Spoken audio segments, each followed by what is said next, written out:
Hello to all the comic fans, Marvel geeks, and all the nerds in between. Welcome to another episode of Vigilante Vibes, where I give you all the Marvel talk with the Marvel discussions and everything about Marvel and all the other fandoms, but without the toxicity that's become such a big part of each and every fandom.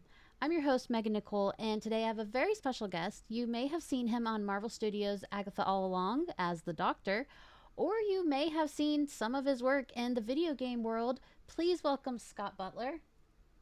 Hello. Hi there. Hi, thank you for coming on. I'm so excited you're here. Thank you so much for having me. Really Of, appreciate it. of course. So why don't you tell our listeners a little bit about you? Yeah, so my name is Scott Butler. I'm originally from London, England. I lived there most of my life and then moved out to the States in 2002. I wasn't an actor then, I was just doing video games. And I found an interest in acting because in 2008, with all the recession, I was laid off from my job at Sony PlayStation. And at the time, things were, very quiet work-wise. So I was like, well, is there anything I want to do while I'm looking for work? So I decided to try an acting class, which was a crazy thing. And I nearly didn't do it too, because I went to the class and put my hand on the door handle for my very first step into that world. And then I thought, what am I doing? This is crazy. Why am I trying to be an actor in my 30s at the time? So I went back down the hallway, got in the car, and drove off for almost a mile. And then I pulled over and I looked in the rearview mirror and I says, "No, you're the type that checks everything out. Go back." So I wouldn't have met you. I wouldn't have done the Marvel thing. So it's crazy. That is crazy. I love that. So you just kind of did it on a whim. That's really cool. A lot of people are like live their whole lives saying I'm going to be an actor someday. But you were like I'm just going to take an acting class. Did something huge happen in the acting class that made you want to keep pursuing an acting career? Yeah, it was. There were some things happening because basically my whole feeling, without trying to put too much pressure on myself when I first went into the class, was I thought, if I'm no good at it, it's okay, because part of the reason why I thought of doing it is sort of like a sort of second win of it is that I have to do presentations in my job and I have to get up in front of people. And, even though you feel very confident about what it is you're presenting and you understand it well and all that kind of thing, the problem is that sometimes when you're seeing a sea of faces looking at you, you kind of get that feeling of like, okay, all right, let me just do this thing, and it gets quite awkward. And when I was a lot younger, I was quite a shy person, so um, I always would find that a little bit nerve-wracking. I thought doing an acting class, even if I'm terrible at acting, at least that get me sort of used to being up in front of people, trying exercises, doing things, and maybe I'll at least get that from it. Oh, okay. So you kind of went in thinking that it could help you with multiple things in life, and then you just caught the acting bug. Yeah, I the very first thing they were doing was I thought I was just auditing the class, so I was just going to sit at the back and watch everyone, and that wasn't the case because they were working on a scene. They had some 1 or 2 page script scene from a film, I think it was, and they were going up and trying it, and then they were getting some feedback. And I was sat at the back, sweaty palms, just sort of like, why am I here? What am I doing? This is crazy. And then uh, the teacher yells up at me and says, "Scott, do you want to give it a try?" And I was like, "Oh, no, no, no, no, I don't think I'm ready for that." And then everyone was like, "Come on, give it a try, it'll be fun." And I sort of felt a little pressured, but I thought, you know what? Let's do it. They know I'm new. It's okay. You're here to learn. It's not like you're here to do an amazing, impressive performance. You're here to learn and to here to kind of understand how to do this stuff. So I did get up and did it. I and they were it was a on camera class, so you got to see it afterwards on a VHS tape. This is Oh, 2009. It wasn't that far back, but they used VHS tapes. And I saw myself on it, and there was like a bead of sweat rolling down the brow. And the paper was shaking, and I was super nervous. It was funny. oh my gosh! And then you had to watch it after. I could not do it. Yeah, I would leave. There's no way. yeah. It was an experience, but I kind of enjoyed it, and I thought there is something here that's interesting. I've never really had to speak anyone else's words before. Even the presentations I did, I would sort of do it verbally myself. It wasn't pre-written or anything, or someone else wrote it. So there's something interesting about trying. in that sort of very early moment to be someone else for a minute or two. And my thing always, ever since I was a little kid, was escapism. I'd always like be into sci-fi and fantasy and horror and all these sort of great fictional, movies, TV shows, books, everything. And it was a sort of little weird moment where I was someone else for a minute, and then I found after a couple of classes, the sort of nerves would die down a little bit, and I'd start to have fun with it, and it just kind of grew from there. Oh, that's nice. I like that. So, when you did start off this acting career, did you have a certain kind of role in mind, or was there a dream role you really wanted to pursue? Not really. No, I had no ideas or sort of preconceptions about what kind of things I'd like to do. All I knew is that my personal interest as somebody um, who watches a lot of movie and TV is that I really do enjoy fictional stuff. So I think this sort of seed was planted, even though I didn't recognize the seed back when I was very young, was Star Wars. I was the right age for when that came about and grew up with that. I had all the toys. Well, actually, apparently, I still do have the toys in the back of my mum's attic. I haven't seen them in like 35, 40 years. But and I still love Star Wars. I'm a big fan. I have a few helmets upstairs, like stormtroopers and things like that. I'm a big nerd. That's why I Oh, work in video games. I love it. Yeah, so I love all that stuff. And then I wasn't, into comics or Marvel that much. I had some Spider-Man comics as a little kid, just because they had some other stories in them that I liked. But as Marvel came around, especially Iron Man, I think that was actually around the year I started acting. I think it was around 2009, I think. I think it was Um, 2008, I want to say, Iron 2008. Man. Oh, Yeah. okay. Yeah, I Yeah, believe so. 2008.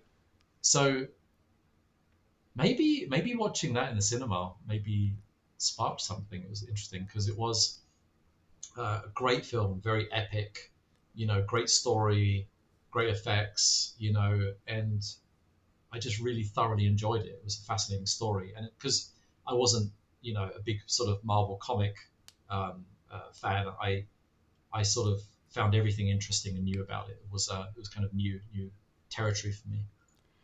And I think there's so many levels. I mean, that movie can give you that motivation to want to strive to do something like pursuing acting. Because, I mean, the movie works on so many levels. You have Robert Downey Jr., who really didn't have much of a career before Iron Man because of all the things that's happened. And Marvel Studios did not think that movie would succeed. They were fully Mm. prepared for it to fail, and it didn't. So, I mean, it's a really inspiring movie with a lot of inspiration built into it. Yeah, absolutely. It is. It was just a very compelling story. And, you know, I think prior to that, all the superhero stuff I'd seen was growing up with Superman, in the 80s, Christopher Reeves, and which I absolutely love. I mean, he's incredible. And, so the superhero movies were quite different to what Iron Man was in my mind, uh, people flying around, having great strength. Whereas here was a story about a man who was, you know, um, uh, a regular human being who just happened to have amazing technology, lots of money, this great company producing stuff, and created a superhero out of that, which I thought was fascinating. I think before I started acting class, when I would go and watch movies with my coworkers and my friends, it sounds a little strange, but sometimes when the movie really connected with me and I would be really engrossed in it, I'd find myself, sat there in the dark in the cinema, almost sort of like facially acting out the emotions of the character.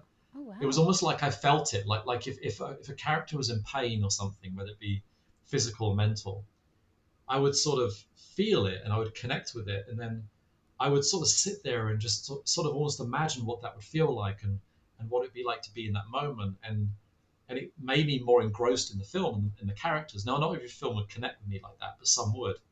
Um, and I always thought it was a bit strange because I would look to the side of me to my friends, and they were not doing that whatsoever. They were just sat there staring at the screen eating popcorn. So I've always sort of been, you know, fascinated with storytelling and having worked in games since the 80s, there's a lot of storytelling there. I mean, almost every game I've worked on has had a pretty interesting story attached to it too. That's really interesting. That certainly sounds like something. It sounds like something an actor would do. Just kind of put your shoes into any character that you connect to. I mean, because that's what you're doing when you act. You are taking on that persona and those emotions in that role. Yeah, absolutely. And as it sort of came to be with the classes that I was doing, I was realizing that I was sort of, to some small degree, already partly doing what they were teaching us. There was some of the stuff that I was feeling, and especially when I'd read books, and my imagination is very strong. I mean, to make video games, you have to have pretty strong imagination. And, I grew up on adventure books, which I have back in my bookshelf there. And, they only have so many pictures in them. Most of it's all text. And so you had to imagine this whole world and imagine all these things. And I just think because of my imagination's been so strong, and working in games too, where you're creating an entertainment art form and you're animating characters, you bring them to life, you're creating something with a story and building up a world for that game. That it sort of had little connections and stuff, and it sort of gave me a little leg up, even though this happened when I started acting. I had several people say, "You are starting way too late. Nothing's going to happen. This is a huge mistake." My Because I God. was 36, almost 37 when I started. And it was, I'm a bit stubborn. When I hear a no, I hear a yes. I'm like, I'll show you. So it's been a kind of a wild ride these past 15 years doing that. Well, that's. I feel like that's the attitude you should have. You should prove them wrong. It's so gatekeepy to tell someone that you can't start this job because you're too old, and it's like you're perfectly capable most ages to do that. I mean, they have babies acting. They have very, very old people acting. You can't just tell someone they're old. It won't amount to something. And look at you, like, we're talking now because you were in a Marvel Studios project. That's huge. Yeah, it's been a fascinating ride, from starting out on student films, short films, little indie films, a whole bunch of them unpaid, or almost no paid, and then still keep going and still enjoying it. And then, there were times where I felt like, I don't know if I should keep doing this. This is there are times where you sort of go through some, difficult patches, um, but I never quite did. I never quite quit. I never quite sort of succumbed to that. And there was always something that brought me back in, whether it be, networking with somebody or a friend doing a project and collaborating, or me, even years later, I started kind of writing little scenes and writing stuff, and then producing those scenes with friends. And I kept going. And I think for a while too, I sort of got a little bit off track. Excuse me, a little bit off track, where I was sort of doing stuff that I didn't really quite connect with. And I felt like the reason why I started acting was because of the big, fascinating storytelling and these amazing worlds and characters that could be brought to life. And I was, I grew up on Star Wars, Back to the Future, Indiana Jones, and all these. I'm very much an 80s kid, by the way. So, all this great stuff. And then I sort of had a little bit of a difficult experience at one point, and I thought, you know what, I think I need to refocus. I was sort of going after, not necessarily, it's not about money or fame, but it was definitely about being in something bigger than myself, and being in something that you felt extremely proud of, and that you could really bring yourself to, and even being like in the show, a small part of it, but hopefully an interesting one. uh, you know it's been fascinating, and to see. I'll be honest with you. When Agatha came out, and I mean, I waited a year and a half to see if I was actually going to be in the show. We shot it. I auditioned for it in November 2022, and we shot it in February 2023. And it was the D23 trailer, which was the official trailer after the teaser that came out. I made the mistake of watching it right before bed, and I was already late for bed. It was like almost midnight, and I popped the laptop open and I was watching it, and I'd love the teaser. The teaser looked great, and I started watching the official trailer, and I was like, oh yeah, this looks fantastic. but I still had no. You don't get told. There's no word of like you're in it, you're not in it. You have to wait till the show comes out. Oh my god. And then I saw myself in the trailer, and I just freaked out. I was like, oh my god, hold on, rewind. And I went down a rabbit hole. That trailer had only been out for like an hour or two, and it had 1 million views already. And there were already about 40 or 50 reaction videos on YouTube. And I ended up watching all of them. I went to bed at like 3 a.m. But it was just so wonderful because it was like, wow, that's what it. Because I didn't really get to see it on the monitors or anything, how it was looking in the camera. You sort of do your work in front of the camera, and and sort of try not to get under their feet too much. But then seeing it was like, oh wow, this looks great. And there's always that hope when you work on something, like, is it going to look good? Am I going to look good in this? Am I going to the thing that I was intentionally trying to do? Does that come across? And when I watched it, I was like, yeah, I'm really happy. I'm really happy. This is going to be interesting. And then the amount of I've never been in a Marvel project before. I've never been anything quite that big. The next biggest thing I did was a show called Lodge 49 on AMC. And for something like Marvel, with such the fandom that it has, the incredible vast reach that it has, it's incredible. The past 3 months or so, 4 months have been absolutely wild. Oh, I'm sure. You made a comment that if we found your character interesting, I will tell you, if you go back through my podcast episodes, your character had me in a chokehold because I didn't know what to make of you. And I was like, when are we going to see him again? I want to know what he has to do with this character. I want to know why he's there. Why is he so mad? Why is she so afraid of him? I was like, was it like an abusive husband? Was it someone from her past? And I talked about that every single episode until the end. And I was like, I remember recording that last episode, and at the end of the episode, I said, and we didn't even get to see the doctor. What happened? Your character you lived rent free in my mind, and I wanted so much to know like every little piece of what was going on. Well, thank you very much. That really, really does mean a lot. I mean, it really does. I'm not paying lip service. It really does. It's I when I've worked on things in the past, sometimes you're super proud of them. You're super excited. You love what you created, and then really nobody gets to see it. It's sort of either not put out or it's sort of lost in the ether.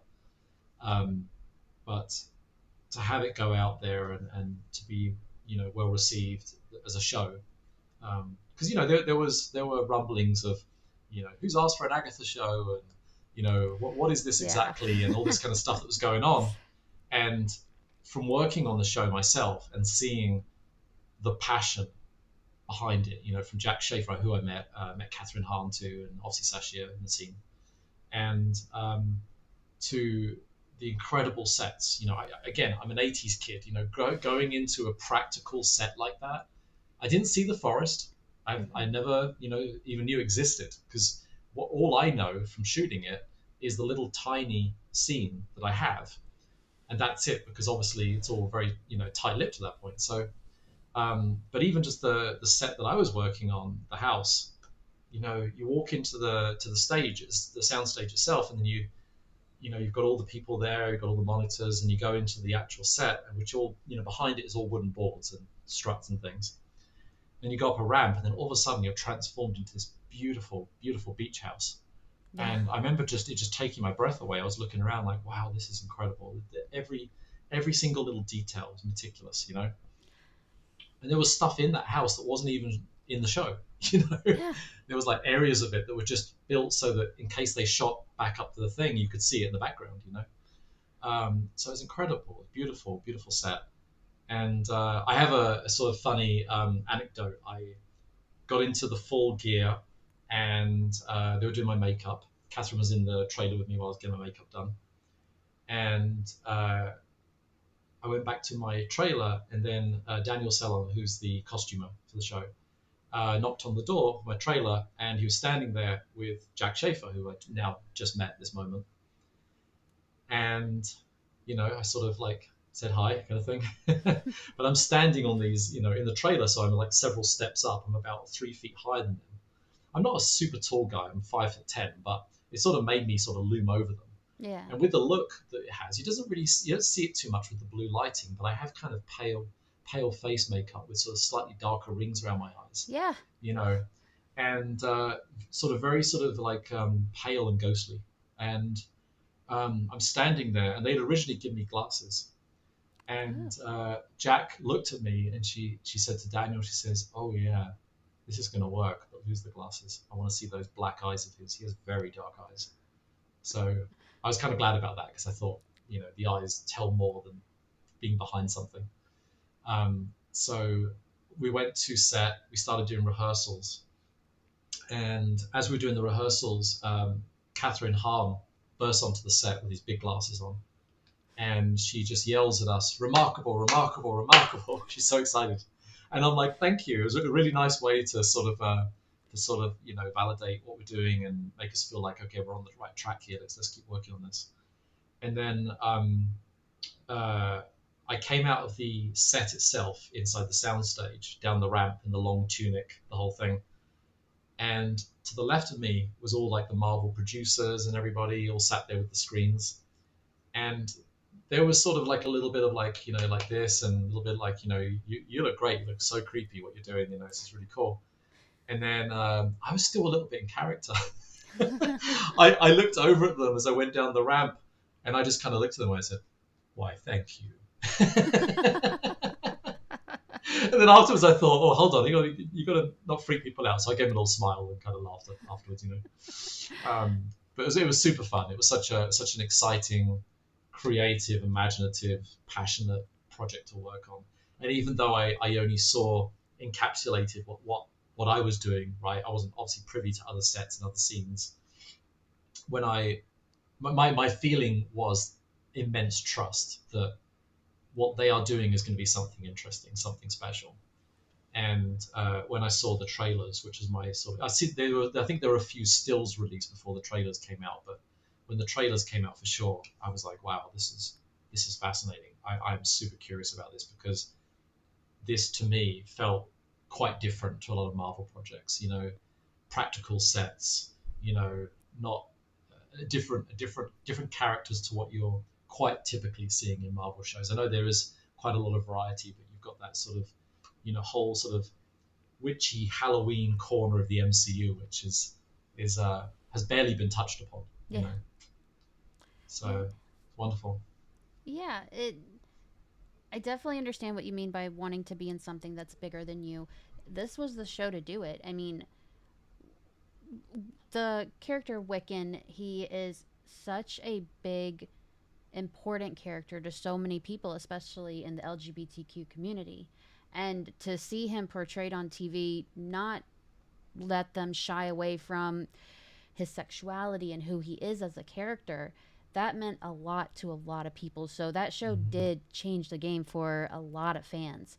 As for the people who said who wanted this, who asked for this, they were they all got very very quiet once they started watching the show because the show is a quality good show through and yeah, through. The characters are fantastic. It's a beautifully aesthetically beautifully done show, and the writing is phenomenal. And I'm happy you got to be a part of that because that's so big. That's such a big show to jump into. yeah. I'm incredibly grateful. It's been a true blessing. The fans have been absolutely mind-blowingly awesome. I've loved talking to so many people, and I'm starting to do cons, Comic Cons for coming up this year, and the cons. I've done a few cons before, but for games, and now it's definitely like the games I'm doing and the Marvel stuff too. So, but it's been a fascinating thing, and I will say actually, being in the show, you do sort of. I personally like to read a lot of stuff. I'm not afraid of criticism. I'm not afraid of people saying that I thought that character wasn't good or whatever. Because in games, every day we have to deal with rejection and constructive criticism about what we're doing and making things better. So for me, it's never been an issue. But I will say a lot of people on Reddit and other places had said, I'll put my hand up. I was one of those people who said, I don't think this show is going to be good. And I was wrong. It was fantastic. I love it. In fact, it may be my favorite show now. So it's been wonderful. I will admit when they said that Agatha was getting a show, I was like, I mean, I don't think it's gonna do bad because she was so electric in WandaVision. So I was Yes, like, I thought it would do yes. good, but I still was kind of like, but why? And then I saw Aubrey Plaza got she got hired for the show, and then there were the rumors that Wiccan would be in the show, and I was like, oh, this is gonna be super weird, and I am really excited. And that's Yeah, exactly what it was. It was super weird and great. yeah. No, it was fantastic. It was. I was trying to describe it to some people when the show was started coming out, because there was obviously some of my friends hadn't seen it yet, and it's sort of like dumb it down a little bit to sort of make it simple to explain. I just said, it's a really fun, kooky, spooky, Halloweeny, witchy show, and it goes a little darker than some Marvel stuff. Yeah. It did, like, my scene and all, the Salem Seven. It definitely goes. It sort of leans into the horror a little bit. It's quite interesting. When I did the audition for it, it was a self tape from home upstairs, and I sent it off. And you have that sort of next day thing where you think about or you look at something you created.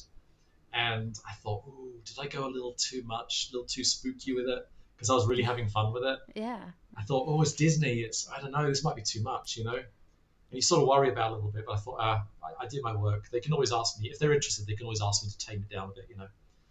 And then there was a sort of waiting process, and then there was, you know, we have you pinned, which means we're making the final selections of a few people. And then it was quiet after that. Then I heard, the show was starting to film, and then I thought, well, maybe it didn't happen. And then it did happen. I got the notice come through asking for my clothing sizes and information. And then when I went out to Atlanta to shoot it in early 2023, uh, you know, the way you're taught as an actor is do what you did in the audition, unless they tell you otherwise. Don't change anything. Just do exactly what you did in the audition.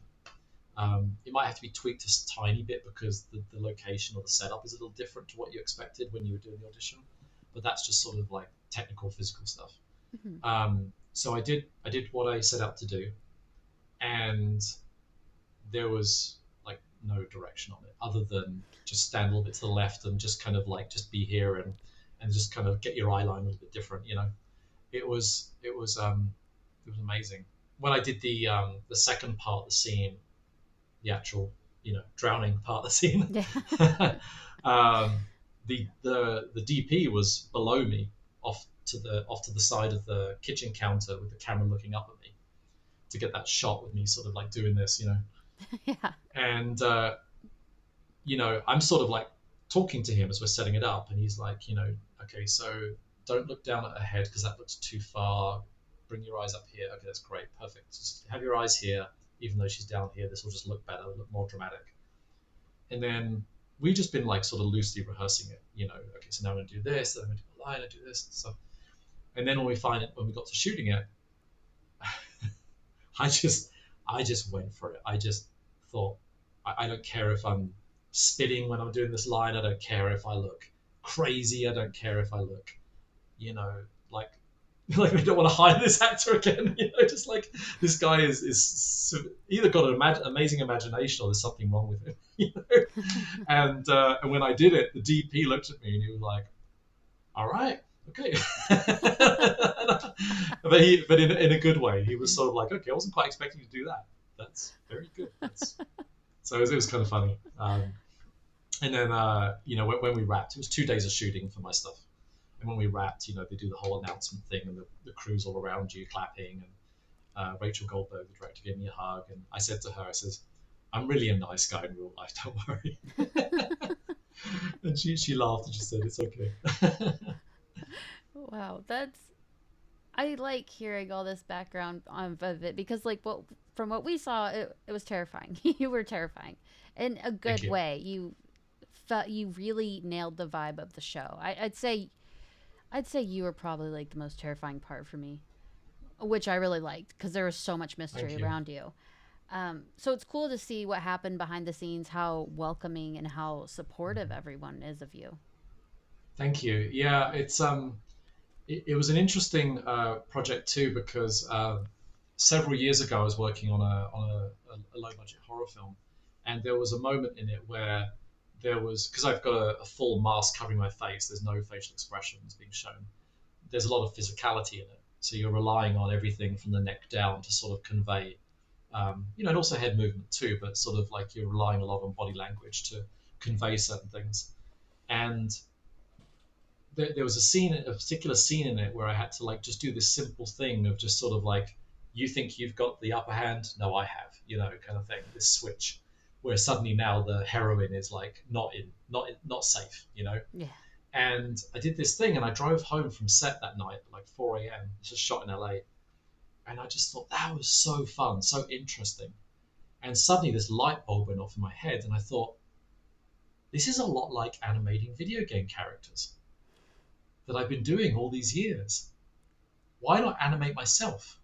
Oh. So that was a weird, unusual sort of like switch in my mind about, taking something I'd already been doing for a long time and was, quite experienced that, and then bringing that in. So I started sort of playing characters and things. I did a film a couple of years ago called Hypochondriac, and I played a wolf in it. It was a lot like the sort of the rabbit of Donnie Darko, Oh, and very cool. sort of strange man in a costume.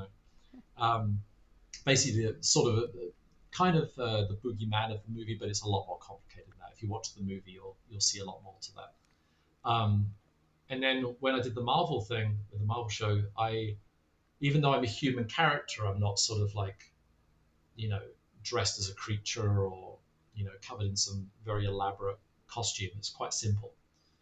I wanted to incorporate some of that movement into it. So I believe that some of the stuff that people saw in it that sort of made it a little, took them off a little bit edgy as far as the intensity of the scene, was some of the movement, because none of what I did was in the script. There was literally, he's got his back to her, he turns around, he puts her head in the sink, right? Yeah. So when I was doing it, when I was practicing it, rehearsing it, I was thinking about, I've been doing some mime classes, some creature performance classes in the last few years. And I was thinking about, I like the idea of that when she comes in and she is surprised by me, but I have my back to her, which typically is an unsafe position because you want to be able to see somebody coming into the room with you. I'm going to splay my arms out like this, sort of like an A shape, to widen my silhouette and to support myself and plant myself, saying that this is my domain. And then as she comes in, there's no flinch, there's no movement immediately. And then when I turn slowly, there's not that sort of reaction of, I better see who this person is. Turn slowly is almost like I know who she is. I know she's in the room with me. I'm here intentionally. I'm here for her. And the turn was from the head first and then the body. If you go back and watch it, there's a twist in the body. And the reason for the head turning one side like this is because that is how predators circle their prey, like Oh. lions. And they surround them in a circle like this. So there was all these sort of little things. And when the hands drop away from the counter, it's very relaxed. It's almost like you have no power here, Yeah. kind of thing. So there's these little subtleties that were brought into it, because it's very easy to act a scene out like that. Just, all right, go back to it. I turn around, I say my line, I walk up to you, and I throw your head in the sink. But like there was a little bit that we shot too, that wasn't quite in there because it was a very sort of bunch of fast cuts in it. But I sort of like kind of went straight up to her, up close, and just kind of like slowly raised my arms up, almost like I was maybe going to embrace her. And then I kind of put my hands on her shoulders, then twisted her, and then pushed her in. So it was, but it was so, they wanted that moment to be so sharp because there was already the music swell up and the intercuts with, Alice's scenes and Lilia's scenes. So the timing and the cut of that was really really incredible. I love that because everything you're describing, I'm like seeing in my head. I'm like, that was really scary that he did that. That turn on the head was terrifying. That's totally, yeah, you've absolutely nailed that. I like how far and deep you had to think into it. Thank you. And you got to be careful with stuff like that too, because you can make it look silly, right? You can. You want to be human, but not quite. You want to be um, either adding or subtracting something that just because we read body language, we know what is normal, right? But when you make a slight change to it, it only has to be subtle, and it can just throw people off a little bit. And if you do too much, like, oh, they're not going to notice unless I do this. Now, I haven't had people come up to me and say your movements were what creeped me out. They were just like, you really creep me out, and I don't know why. So it's funny. I've literally had strange complimentary messages. I've had people DM me on Instagram and say, "We really hated you. You did a great job. You did a great job." And I'm like, "Oh, thank you. It's very nice of you to say. I'm It, glad you hated me." it's true because I remember watching. I'm like, why is he so scary to me? It's just I think a man. He might be a ghost because you had the makeup on. I was like, and now that you say all these things, I'm like, God, Lee, that all of that was intimidating. Even like what got me was the hands that slowly went down, like you said, relaxed. It was like that was a power move. That was very intimidating. Yeah. Um, there are a few things about, for want of a better word, villains characters. Because villains don't really fully describe the types of characters you're playing. Because the mo to call it villain, to kind of keep it simple, to play a villain role well, you have to play the villain that he absolutely believes in everything he's doing. He believes in it. He doesn't think of himself as evil. He believes in everything he's doing. It's just that his beliefs don't quite align with the majority, you know. And when you play a character like that, it makes them way more compelling, way more interesting. If I just turned around and said, "You are an inconvenient woman, and now you are nothing," you know, it's not gonna work, and even though the scene is violent, the violence is more in the build up, and then the sudden snap, drown, right?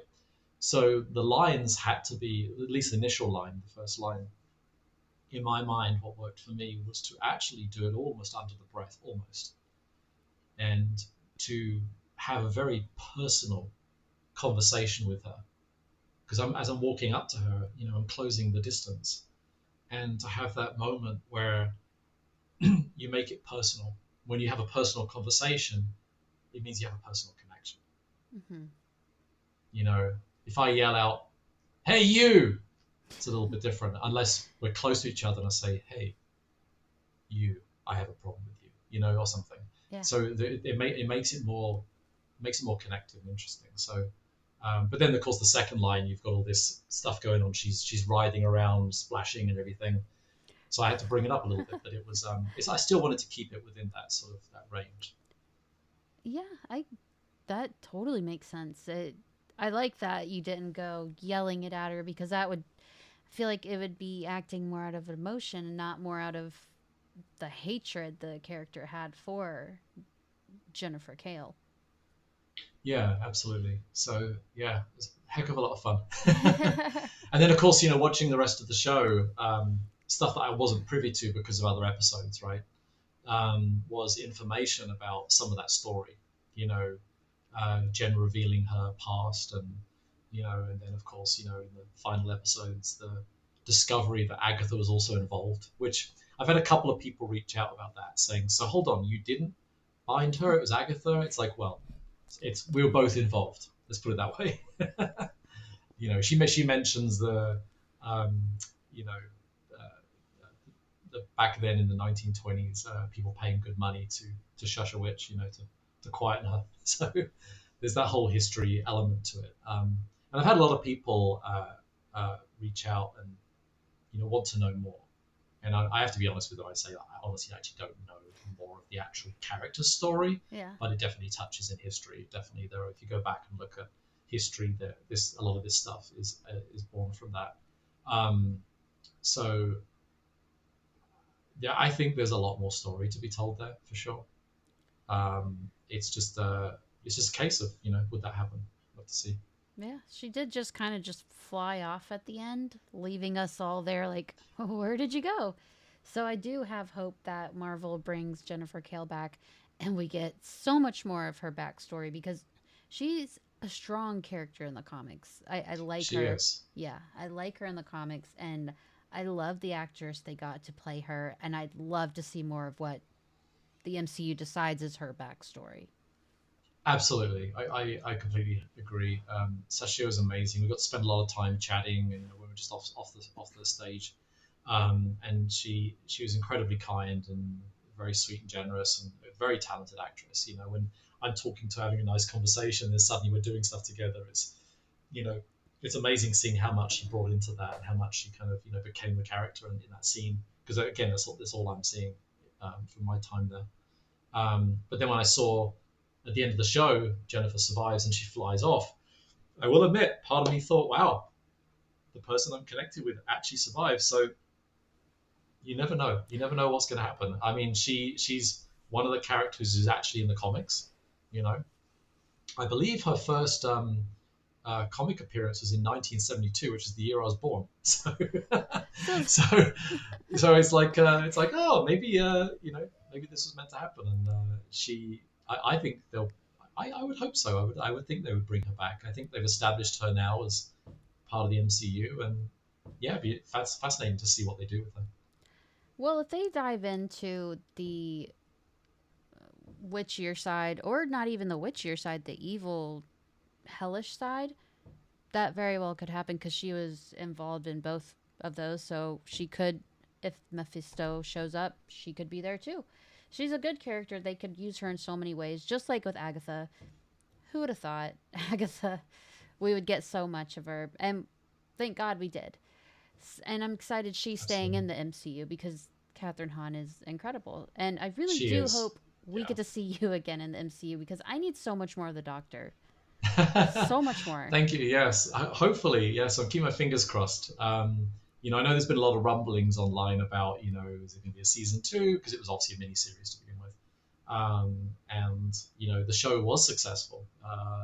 They produced it for a lower budget than typical Marvel shows, and they made something that people connected with. They had a lot of heart. It was great writing, great characters, great sets. It was unique. It was something we hadn't really seen before, and every single person in that show brought their A game. I mean, everyone's fascinating. I got to meet the some of the actresses who played Salem 7. We did a Q&A in Hollywood at the Star Wars Cantina bar, talking about Star Wars again. And it was wonderful. There was Rachel there, Rachel Goldberg, and about four of the Salem 7, and everyone just really brought their A game. It was fascinating. There was not a weak part to the show, and I think it really connected with the fans, and it also created a lot more new fans. I think. I think so Um, too. yeah, so I'm really happy about that. Really happy about the show, and whether or not I'm included in the future of that, I don't know. But I would love to see Agatha continue. I think it is an incredibly beautiful show that deserves so much success, and I would love to see more. I agree. It's something super different for the MCU, and I do hope they keep taking risks like that because this one paid off. It paid off like Absolutely, crazy. And yeah. like look how much came from that show. We wouldn't be talking right now if it wasn't for that show. But there are parts of you that aren't just an actor. You're also a video game artist of 35 years, which I don't mean to be weird. I didn't think you looked like you were old enough to have 35 years worth of experience. I, it was kind of like child slave labor. I started very, very young. I was 16 years old, uh, and I used to go to a computer club. At around the age of 11, I started getting into games, and I had a computer, and I was sort of like making little programs and things. And then, across the road, literally from our house, was a little sort of local community hall, and they hosted a club there. So people bring their computers and play games and hang out with other kids, and everyone was pretty much playing games, but I was like painting things. I was like making mock video games, and I decided to I don't know why, but I decided to hand paint the album cover from Madonna's True Blue album with the Marilyn Monroe hair and the jacket off her shoulders with the black and white against the blue, and then some guy came up to me and says, "Hey, did you paint this?" And this is the Madonna picture. I said, "Yeah." He said, "Do you have anything else to show me?" And then he said, "Do you want a job in games?" Like, I don't know. I work at Safeways behind the register. That was my summer job. When I was 16. I went home and told my mum about it, and she says, "Well, you love art and you love games. I think this is perfect." My dad wasn't too sure about it. He says, "I think this game thing is a fad. It'll be gone in 2 years." But I was like, I think I'd like to give it a try. So I started the following year when I was 17 in '89 because my mum wanted me to finish my exams at school so that I could sort of focus on it. Um, and I've been doing it ever since. So yeah, it's been an amazing career. I've been doing it the whole time, and juggling that with acting sometimes can be quite a lot. I'm sure. But it's been manageable, and I mostly work from home these days. So if I suddenly have to fly out somewhere and shoot something, then I bring my laptop with me. I work on the days I'm not on set, and then go onto set for the days I need to be doing stuff, and then fly back to LA eventually. So I'm making it work. I'm a good multitasker. So Clearly, because creating video games, being the artist of them, that is something that I can't fathom. I'm pretty artistic, but I can't do that. Like, have that talent. That's pretty incredible. well, thank you. Yeah, I started out as a regular artist, painting pixels and then doing 3D stuff. Then I evolved to like management, you know, sort of positions on one game, Croc Legend of the Gobos, on the PlayStation One, which was one of our big games in the '90s. And the art sort of got away from me a little bit. I sort of became more and more managerial, sort of administrative positions. And then now I'm a technical artist. So what I do is I, work with the art team, make sure things are looking correct, working correctly, and getting things set up, and sort of making sure everything just functions. So I do miss it a little bit, but at least with the acting, I get to have my sort of creative outlet there, and I write a little music too, and play keyboard, and do other things. So I kind of find the balance. So you're just a renaissance man. You can just do everything, really. Well, I wouldn't say Well, that. I mean, Maybe master of none, but well, I but mean, I you're have doing a a lot. It sounds like you're doing a whole lot. yeah, I do have some keyboards and Oh my guitars over there, goodness. so I enjoy it. I've Yeah. been playing around with that stuff since I was in my early 20s. So I've always liked creating things. I find that's where my happiness is. If I'm creating something, whether it be a game or working on something, with acting or writing music, it just that's sort of my happy place. That's amazing that you get to live in that happy place work wise and really for your whole life. That's incredible. Thank you, thank you. Yeah, very very blessed. I've got to say. I always say the video games job is one of the best desk jobs you can have. You know, whereas the acting takes me away from staring at screens and gets me to just sort of be like out there doing something more physically creative. So I quite enjoy that because I do play games, I do make games, so it's I do stare at computer screens quite a lot. So hence I'm wearing glasses. So it's nice to be able to sort of mix that up a little bit and do other things creatively. Well, that's amazing. Well, as we start to wrap up, do you have any projects coming out? Any video games we should keep an eye out for? Anything at all? Well, I'm currently working on Monopoly Go. That's the game I'm working on Oh, that's a on big one. Goodness. Android and iOS. Yeah, it's been doing very well. Yeah. I've been on that for the past year, and yeah, so yeah, that's a whole job in itself, is keeping that going because obviously, it's a big game. It's been doing well. So as far as acting, I'd be honest with you, I was doing stuff sort of last year a little bit, but with the strikes that we had and Yeah. then the negotiations of last year, and now we're in January of this year. There's a lot of talk about things picking up this year. Now we've come out of all that union, contracts negotiations that were very much needed. Um, so I'm hopeful that this year we'll see more stuff happen. But I have been auditioning a lot. I have a couple of projects with some friends that we're going to be doing, and I'm very much looking forward to going to the cons. I'm really excited to get out there and get more involved in that because up until I think about a year and a half ago, I'd rarely ever been to a con, and just sort of things like E3 and like the big video game sort of exhibitions and things. Um, so I'm really looking forward to getting more involved in that, and just sort of enjoying this small part of this, big sort of fandom of Marvel, and hopefully someday Star Wars. That's my number one bucket list item. So Ah, I would love to act in something, a movie or TV series on Star Wars. That is my number one thing. So hopefully, fingers crossed.